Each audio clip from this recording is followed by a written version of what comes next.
The appointment of a new provost can be a game-changing moment in Irish higher education and a game-changing moment for Trinity. We've got to begin to persuade the Irish public of the value of what Trinity does and the essential contribution that Trinity College makes to Irish society.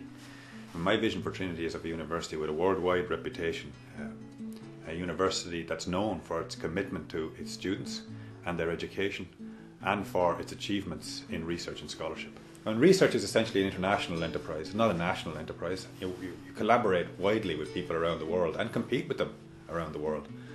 And Trinity is ideally placed to benefit from the collaborations that many of its staff have, the contacts, if you like, that many of its staff have with researchers around the world, with scholars around the world. I think academic staff are under such pressure at the moment because of reduction in resources to deliver a high quality curriculum that time is beginning to get stretched. And this is a worrying thing for me, because not only does the reputation of the university abroad rely to considerable measure on our achievements in research and scholarship, but you can't have research-led teaching if you don't have academic staff with the time to conduct research. And this for me is a worrying thing. So an important way to solve this problem is to ensure we maintain academic staff numbers throughout the college in all our disciplines. Not just some favoured research disciplines, if there are any such thing, and in a university led by me, I wouldn't be favouring any one discipline over another in terms of research. Education and research come together in a university. They're actually, in a way, embodied in the individual academic staff member. You can't have a school where half the members of staff do teaching and half do research.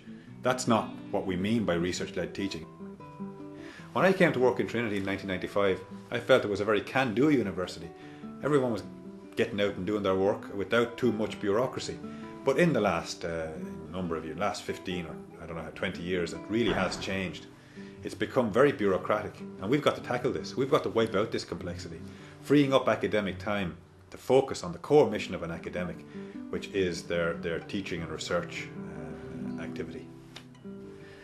The new provost needs to engage with the state to find a new funding mechanism for universities, and the Hunt report talks about a contractual relationship between the state and the universities in respect of education.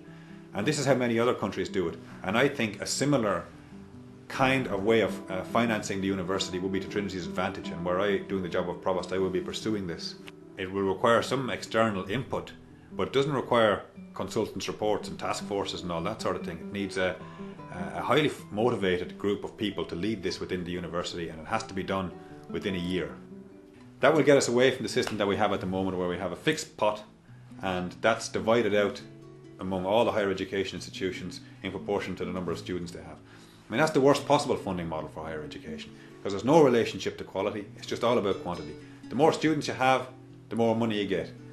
And many universities in Ireland are beginning to increase their undergraduate student numbers.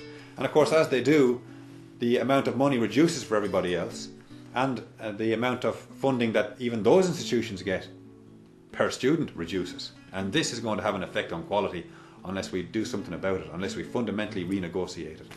That will involve a provost engaging with the public about the importance of quality in higher education, and with government about how to fund that quality in higher education.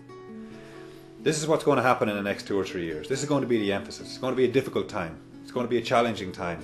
It's going to be a time where experience is going to be absolutely necessary to lead Trinity through it.